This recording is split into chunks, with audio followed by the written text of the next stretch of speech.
काही फिमेल आहेत अशा. हे 2 मेल आहेत, त्याच्यापैकी हा एक देण्यासाठी जेड ब्लॅकमध्ये, आणि याच्यातल्या काही एक 4 एक फिमेल आपण घेणार आहेत. आता चरत्यात मी जवळ गेल्याच्या नंतर पळतात सध्याला. असा टॉप क्वालिटीचा माल आहे.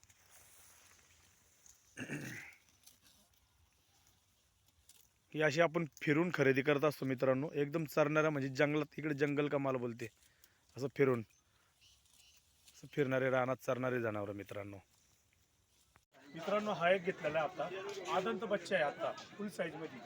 आत्ताच त्याचं वेट असेल मित्रांनो कमीत कमी 50 किलो असेल. फुल पंचमध्ये एकदम, आणि दबलेली शिंग आहे, कानाची लेंथ पण चांगली आहे मित्रांनो, आणि आदंत बच्चा आहे. मेन म्हणजे व्हाईट आईज मध्ये टॉप क्वालिटीचा बच्चा आहे मित्रांनो. ते बघा साईज डबल हाडाचा आहे. तो अजून करून हाईट घेईन, मला वाटतं 37 हाईट असेल मित्रांनो आता आदंत असताना. याची अजून हाईट होईल चांगली. टॉप क्वालिटीचा बच्चा आहे. कोणाला पाहिजे असेल तर 67 गोट पानवर भेटून जाईल.